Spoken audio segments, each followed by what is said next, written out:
Hey friends, so for this Maya exercise, we are going to create our first composition. We're going to add some textures, a camera, a light, and render it. Let's get started. So the first thing that I'm going to do is create a polygon cube using my default settings. I'm going to scale it up using that shortcut R to activate the scale tool, W to move it over.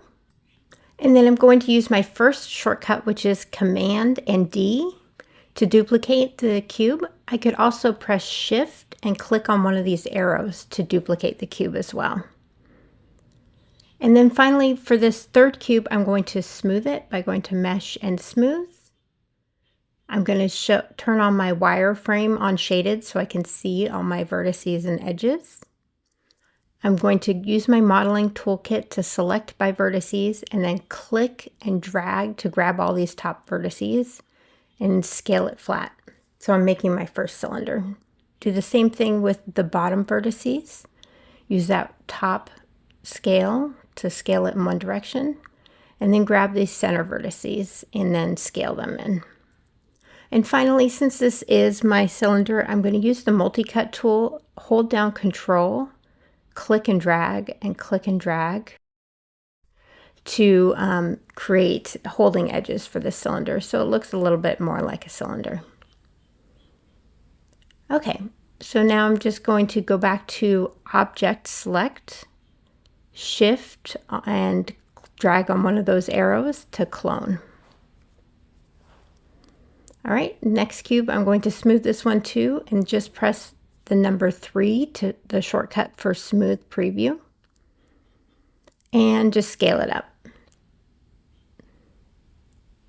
So now I have my basic tools. So I'm going to do maybe create one more cube by pressing Shift and clicking on that arrow to clone it.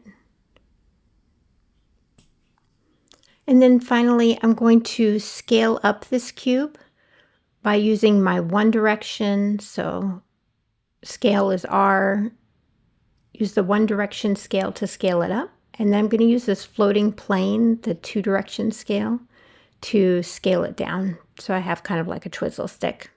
And now I can take all of these pieces and lay them out into a composition. So I'm just going to speed this up quite a bit. It's going to be a lot of moving back and forth between move, rotate, and scale.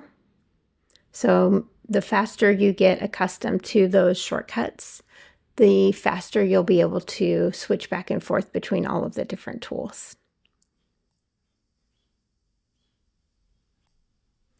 And then I'm using my rotate tool to rotate a couple of these at a time. I just want to give them a feel of more randomness.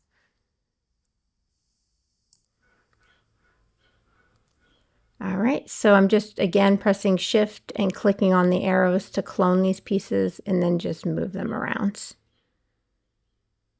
Scale them for a little bit more randomness, and it's looking good. Hey class, so in this new section of the tutorial, it's now 2026 and I'm including the new material that we're going to be using for this class. Before I get to that, just a little note. If you see your grid down on the bottom here and want to hide it, you can go to Display and Grid, and it will hide that from your view. Sometimes it's just cleaner to do it that way. Okay, so in terms of adding materials and then lights and rendering this scene, there's a couple different ways of doing it. One, we can right-click and assign a material, which we will do next. But for this first time, I just want to talk about the Hypershade editor. So the Hypershade editor is this little blue ball in our interface. And so if you click on that little blue ball, it will bring up a new window. And hopefully your window looks a bit like this. At the top here is our general main menu. You can do things like delete unused nodes, which can be very helpful if you get a lot of materials. You can delete duplicate shading networks. You can select objects with a particular material that you select. You can also select materials from a certain object. So if you have something selected, then you can find out what material it has on it. That's the main thing that I would say I use this menu for. Otherwise, I don't use it a whole bunch. Next is a little handy guide of all of our different materials and what they look like. So we'll be using this. And then down below is our create menu. So this create menu is going to be where we're choosing our new shaders.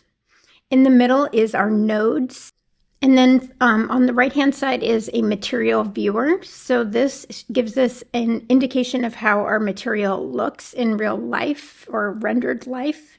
There's two options. So there's the hardware view, which is just your standard view. And then there's an Arnold view, which is your Arnold interactive photorealistic renderer. So we want to switch to that to give us the best idea of what our material is going to look like once it has real lights and is rendered with Arnold. And then on the right-hand side is the properties for the material. We'll be looking into this once we make our material. Okay, so let's make our material. On the left-hand side under the Create menu, you have a bunch of different options. First is your Favorites menu, which we'll be going into. Then there's the Maya materials. The Maya materials are ones that are kind of the classic materials that have been, that are core to Maya itself.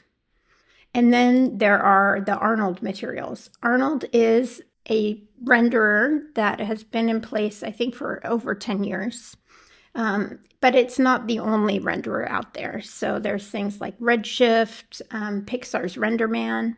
So depending on what you're doing, in this class, we'll be using Arnold as our renderer, but you could potentially be using another renderer at a different company. So let's go over the Maya materials first. There are a few basics that are kind of classic materials that were created when Maya were first created.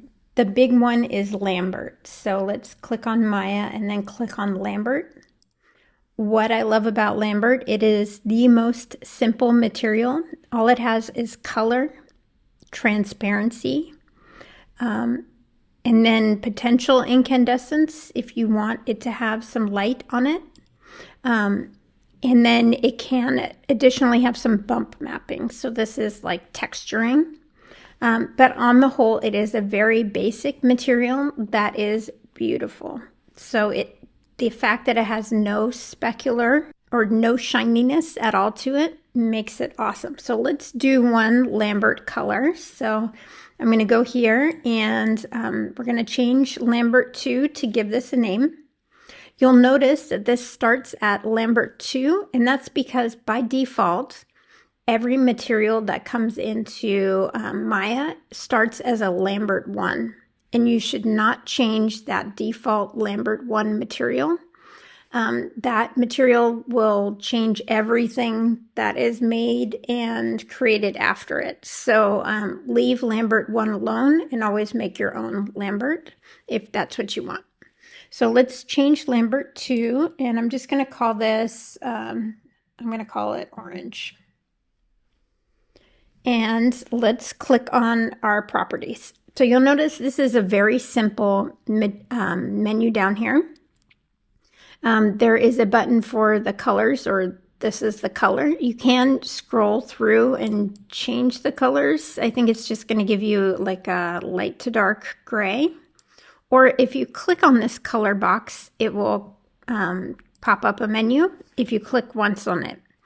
If you click twice, there you go, double click, it will come up with this other menu, which is much easier to work with, in my opinion. The big thing is that you have to click done when you're done using it. Couple notes. In this menu, you can change the way that your colors are displayed. So you can do the ring, which has your light to dark, as well as low saturation to high saturation over on the right here. And then these particular colors, what this color is determined by this color ring. So let's go over to our orange colors. And then we're going to pick something that is quite saturated and quite bright. So that's one way of selecting. You can also go into the image option and load an image. Couple things about the file browser here. As you can see, the path is up at the top, and it always goes to that documents, my projects, and then if you've set your project, it will go there. To get to another place like your downloads folder, you're going to have to go up using this blue arrow. So use the blue arrow to go up all the way out until you get to your like main folder where like your lab is at. And then you can go to your downloads folder. Here's a shortcut. If you want to activate it, you can click and drag this downloads to the folders over on the left-hand side here. And now it'll be accessible in the future. So now I can go to that folder. And here's my color. And now I can use the color wands. So this little wand right here, and I can pick my orange color from here. Let's try that one more time. There we go. Okay. And then don't forget to hit done when you're done with this particular color. Last thing, if you want to grab a color from the internet, unfortunately Maya does not have a hex input, so you do have to enter the numbers as an RGB value. By default, Maya will have these RGB values set to a range of 0 to 1. Now, that's not how most web colors are presented to you. Normally they're 0 to 255, so you have to use this little drop-down box to get those values. So there's a lot in this whole menu, and I will admit the color options here are a little bit frustrating at times to use, but these are kind of the best ways. All right, so I've got my color. I kind of wanted that slightly darker orange. Let's see if I can get that. It's not going to let me. Okay, I'll just stick with this one, and then make sure you hit done. Cool. Okay, so that's it for this particular material. I can now go to my main menu, grab an object, right-click over my orange, and assign the material to the selection. There we go. And now I can do the same thing. I'm just going to grab a few random colors, random pieces here, holding down Shift, and right-click and assign material to selection. There we go. Okay, so that's the first material that we've made. I'm going to go back over here and let's clear our nodes here. So just clear the graph with this little widget here. And let's add our second color, or our second material. So for this material, we're going to be using an OpenPBR shader. So that is now under the favorites for Maya. So if you click on the word favorites, you'll see this OpenPBRsurface. PBR stands for physically based rendering surface. And you'll see that it is a much more complicated material. And there's a few things that are really important that we need to think about when we're using this particular material. So one, there's a few different categories on the left here. So the ones that we want to focus on at the front are the base. So that means the base color. And you'll see this doesn't just have an option for color. It also has an option for weight. The weight means how much of the color are we going to apply to our material. By default, the weight is set to 1, but if you do want to use something that is a little more dialed down, you can do that by dialing back the weight. So I'm going to go back in here and grab my color from here, and then hit done. And you can see if I scroll down this weight, it will gradually remove that color. So weight is how much of a thing. So that's going to be really important when we get to our specular. So specular is short for specular highlight, and that is the shininess of our object. We do not want shiny objects in this class. It will drive me crazy if we have super shiny race cars for everything. So resist the urge for shine. And for this first assignment, I want you to turn that weight all the way down to 0. So no shininess at all. In the future, you can use a tiny bit of shiny. But never, ever, ever, ever, ever do we want our specular to be at a default of 1. So you're always going to be, whenever we use this OpenPBRsurface, you're always going to be turning this value down. Transmission is the next value. So for this is how much light can transmit through an object. So 0 means no light is going through, so it's completely opaque.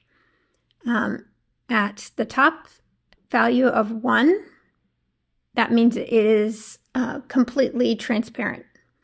So this can be kind of interesting that you can play with. So if I want maybe color on the inside of my transmission to be orange, and I have a weight of, I don't know, like something super duper high, you can see that I've got the outside red color with some of that orange on the inside. So this can be really fun to play with, but for right now, we're not going to worry about that. Subsurface is something that we're going to be talking about for skin or for wax. It just means that the outer layer of the object has some translucency, and then the layer below it actually has a different color, and it has subsurface scattering in it. It's a real interesting property, and it's kind of how our skin works as well. So for right now, we're going to turn this weight to off, so to 0. And then there's some other fun ones that are unique to OpenPBR. And this is fuzz. So let's check this out and make it fuzzy. So we're turning that all the way up to a 1 gives us some fuzz. Kind of interesting. Will probably take forever to render, so I prefer not to use it right now, but you can play with that later. Same thing with coat. That just means like a coating and whether that has any properties to it. And then finally, emission. Emission is whether it is emitting light. So you can also play with that. Okay, cool. So really the ones that we're going to be using 99% of the time are base. And then we're always going to be turning down that specular. So we don't want super shiny, we want it off. Cool. As usual, we want to make sure that we're labeling everything. So I'm going to call this red. And then I can apply this. So this time when I apply it, I'm actually going to hide my Hypershade editor or close out of it. Go over to my scene. And then I'm just going to grab a couple random pieces. There we go. And if I right click, assign existing material, now I can go down to my red. There we go. If for some reason your material colors are not showing, you can make sure that use default material is turned off. And you can also try turning on texturing. Okay, so for the last color I'm going to do, you do the other method of assigning a new material. So I'm going to click on an object, right click, assign a new material. And this time I'm going to go to, let's see if it's in here. It is not. Oh, it is under BXDF. I don't know what that stands for. There is OpenPBRsurface. So let's select that. Or we could also just go to New Material and then Open PBR Surface. There we go. And so this opens up our options for our material inside the attribute editor. So for this, we are going to, let's just change this to one more different color. This time I'm going to go white. And then specular, remember we always want to turn that down so we don't want any shininess. And then we always want to rename our materials, so I'm going to call this white. Cool.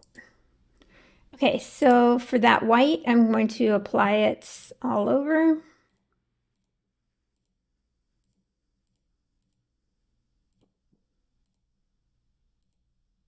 Okay, right click, assign existing material, and select my white. Perfect. There we go. So now we have a scene that we can start adding a light and then rendering. So right now, let's go to our Arnold, and we're going to open the Arnold Render View. So this is Arnold Render View, and similar to Hypershade, this is an external window where we will be able to see the renders of our final objects. So if we hit play, this will render, and you can see some statistics down here, how long it takes to render, the image size that it's rendering. So right now it's only 960 pixels by 540, so we're going to have to change that. It is showing the samples. We'll talk about that in a little bit. And then I think this is the memory size. You'll notice that our background is completely black, what it rendered, and that's because we had no light in our scene. So let's get a light in here so we can see what we're doing. But if you ever render and you're getting a black box, it's because you forgot your light. Okay, so last little things, let's add a ground plane. So this is the planes, and I'm just going to scale this up really huge and move it down. And then I'm going to scale it even bigger wide so I can't see the beginning or the end of it. And then I'm going to make another one. I'm going to rotate that by pressing E. Rotate it to 90 degrees-ish. R to scale it up. Make that really big. And then W to move it backwards. R to scale one more time. And just move it back. There we go. Okay. Cool. And both of these, I'm going to make them white. So I'm going to select both by pressing Shift, right click kind of high up on your screen and assign an existing material and make them white. Perfect. Okay. And then to add a light, the first light we're going to add is actually an Arnold light. So there's two types of lights. One are lights in the Create menu over on the left here. These are Maya lights. And then there are Arnold lights over on the right-hand side under the Arnold menu. And these have different properties than the Maya light. So the one we're going to add is this Lights and Skydome light. So click on that. And what this does is create a giant ball that is shooting light internally from every direction in this sphere. And it's a really nice, handy light, and it usually gives you nice, simple results.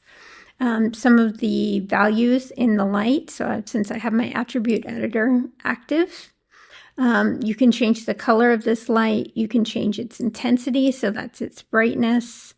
You can change its resolution. You can use color temperature, so if you want it to be a warm light or a low, or a dark light. You could also change exposure. That is similar to intensity, but it's a much stronger value. And then samples is something that we'll talk about when we're rendering, but that is the quality of the light. So whether it's going to cast a light that is grainy or not. Whether you want it to cast shadows. Sometimes you don't want your light to give rest of your objects in your scene shadows, so you can turn that on and off.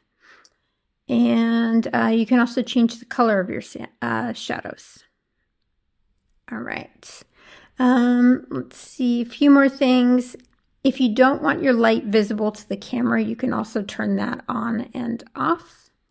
But in our case, we want all of these to be on. Okay, so now that we have a light and we have our backdrops, let's go to Arnold and select Open Arnold Render View. Cool. And nothing happened because I need to hit play. So this is going to start the IPR, which is the Interactive Photorealistic Renderer. The other way I could access this is by clicking on this tiny little IPR button right here, which I do a lot in my tutorials. So IPR here, and this automatically starts this running. So if it's not for some reason running, then you can hit stop and then play, and it will run again, and it's going to show you your results. Okay, so what I've got here is my initial version. Now I can make a few changes to this. In particular, I do want to increase the quality as well as the render size. So 960 by 540 is pretty small, and that's probably why we're getting this kind of not very nice render. So to change our render settings, we need to go to our render settings here. So it looks like a clapperboard that you see in movies with a little settings button, a gear next to it. I'm going to click on that, and that brings us to our render settings.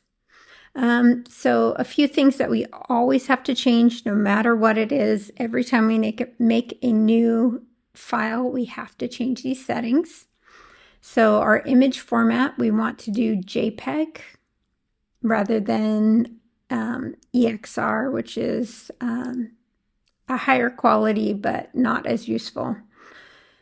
JPEG, and then quality is 100. Keep that. And then we're going to scroll down, and for image size, we want to use preset HD 1080.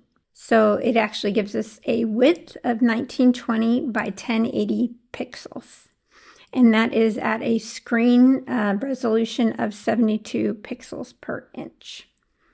Okay, so those things have to change every single time. We could potentially go up to 4K if we wanted to. There is an option somewhere around here for 4K. There's a 4K square. So actually, yeah, if we wanted to go to 4K, we would have to double this. So it would be 3840 by 2160 pixels. But for now, let's just do HD 1080. The other place we need to go is under Arnold Renderer, this tab right here. Here's our camera samples. So the samples is the amount of light beams that are directed at our models and then bounced off of our models and into our scene. And the higher this value is, the better quality you're going to get in your final render. However, it's going to take longer for Maya to actually render. These samples can be adjusted by what they are actually doing. So camera AA is like your overall samples. But if you have things that are, for example, your specular, your shininess, if that's giving you problems, you could individually up these samples for just that particular quality. So the shininess gets higher consideration. Same thing with the transmission. So if you have parts like glass and they're coming out in grainy or not looking so good, you can up the number of samples run on that glass. Changing these samples will change the time that it is to render. So right now, let's leave it at 3, and then I'm just going to show you what this all does. So last thing I need to mention before we render is that the view that I'm seeing right here may or may not be cut off depending on the settings that we picked on our image size. So one way to know exactly what our camera is going to be seeing is this thing called resolution gate. So there's a little tiny button at the top of your viewport. It looks like a circle. There we go. And this is showing us the area that is highlighted is the area that we're going to actually see in our final render. So you don't want this too big so that it's outside of this, or too small. One hint is if you're using Option and you can scroll back and, or sorry, right click and scroll back and up and down to adjust your zoom. And you can also do Option left and right with your middle mouse button to pan. And I think that's it. Okay, so now we know this is what our final render is going to look like. So we can go to the IPR button. And it will look cut off here because it's a much bigger image. So I'm just using my scroll wheel to zoom in and out. And this is what my final image size will look like. Okay, so that's looking a lot better. Let me show you what this would look like if we go up to higher camera samples.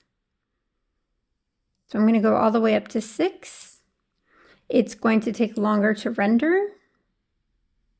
So you can see this is processing right here. And it is giving us a better quality output than the previous one. Now, I am noticing that because we picked that white background, it's kind of blown out the colors. So I'm going to adjust the intensity of my light and probably keep these camera samples at 6. So one cool thing you can see, so I'm just going to close this because I'm going to leave it at 6 for right now. One cool thing about this Arnold Render View window is that you can actually take a little snapshot of your different renders so you can compare them. So I'm just going to click on this Store Snapshot button, and I can potentially add some notes here. So this is 6/22222 samples. 1 intensity of my colors. Cool. So now if I go to my light, so I'm going to go back to my skydome light here. And instead of doing an intensity of 1, I'm going to pick like a 0.9. So that's darkening up my scene. I think this is looking better. I'm keeping that number of samples, but if I did want to go and adjust them, I can go back to my render settings. And maybe I'm going to run it at a 4 and see what that looks like. So again, I'm going to let this run. And you can see how long it's taking on the left-hand side here. And that looks pretty good, to be honest. I kind of like that. So I can take a snapshot again. And this time I can say it was the 4 at 222. And intensity 0.9. Cool. And so now I can compare these directly by clicking back and forth. And it's not a big difference, but you can see, you know, the difference in the quality of this. So I definitely like the lower intensity light. I could go back in one more time and maybe do a 0.8 light. And then it's going to run again. And you don't need to do this every time, but especially when you're doing a big image sequence of like maybe 100 different shots, it makes sense to go through all this. Okay, so now I'm just going to take another snapshot. Just kind of click that eyeball and then click the snapshot. And this is a 0.8 light. And so now I can look at this and go, do I want the 0.8 light? Do I want the 0.9? Or do I want the 1? And I like this 1. So I like this 0.8 that I just did. So I'm going to go to File and Save Image. And this is saving to my Maya default, my Maya projects, and then the project that I have it on and images folder. So I'm just going to name this exercise 1-3 and hit save. Cool. So then find that image, upload it, and you have done your very first Maya render. All right. Okay, so opening that up, it does actually look like I expected it to, so that's perfect. And so that's that first exercise. So please submit that when you get a chance. And that's it for our first exercise. All right, please let me know. I know that was a lot. Please let me know if you have questions. All right, thanks, class.